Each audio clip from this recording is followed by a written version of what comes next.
சீமா, பிரேம்க்கும் ரோகிணிக்கும் கல்யாணம் நடந்து முடிஞ்சதுக்கு அப்புறம் இனி நீ சித்தார்த்த மனைவியா நடிக்க வேண்டாம். எதை பத்தியும் கவலைப்படாத. இந்த கல்யாணம் நடந்து முடிஞ்சதுக்கு அப்புறம் நானே எல்லார்கிட்டையும் உண்மையை சொல்லிடுறேன். உனக்கும் சித்தார்த்துக்கும் உண்மையிலேயே கல்யாணம் நடக்கலாம்னு எல்லார்கிட்டையும் சொல்லிடுறேன். எல்லாமே பொய்யின்னு சொல்றேன். நான் எது நடக்கணும்னு நினைச்சனோ அது இன்னைக்கு நடக்க போகுது. அதுக்கப்புறம் நீ உன் விருப்பப்படி ஒரு புது வாழ்க்கையை ஆரம்பிக்கலாம். யாரும் உன்னை கட்டாயப்படுத்த மாட்டாங்க.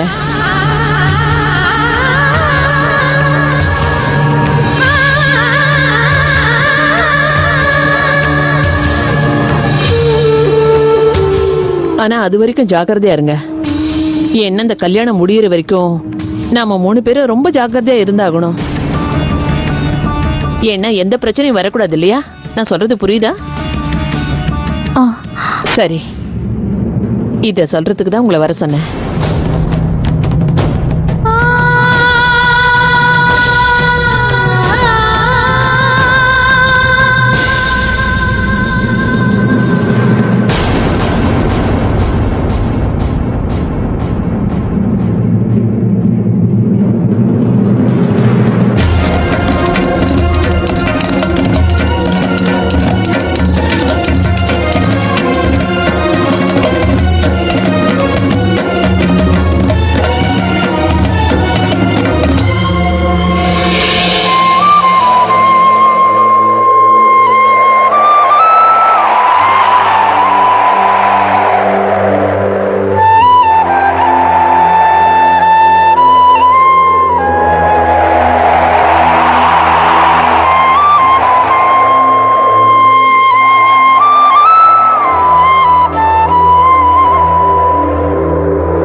நீங்க எப்ப வந்தீங்க?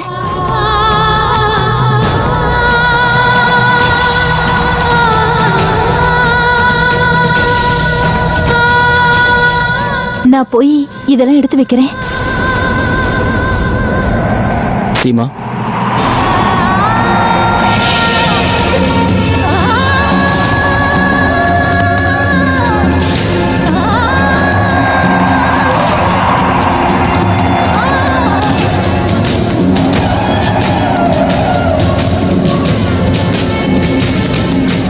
இப்போ நீ ரொம்ப சந்தோஷமா இருக்கல்ல சீமா?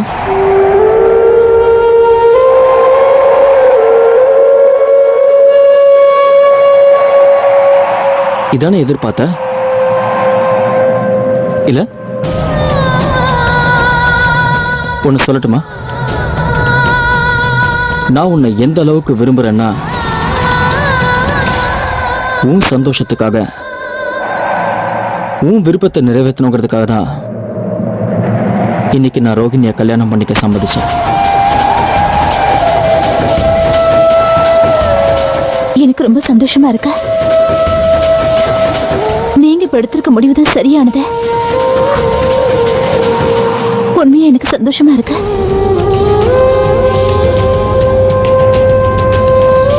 உன்னை கேட்கட்டுமா சீமா?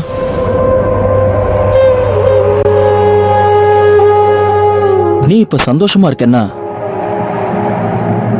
எனக்கு மட்டும் ஏன் இப்போ உன் கண்ணுல வருத்தம் தெரியுது?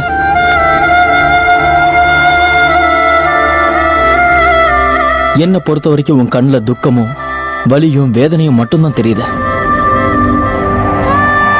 நான் எடுத்திருக்கிற இந்த முடிவால உனக்கு சந்தோஷம் இல்லைன்னு தோணுது.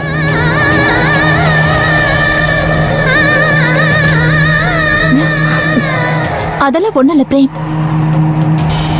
நான் ரொம்ப சந்தோஷமா தான் இருக்கேன். நில்லு சீமா.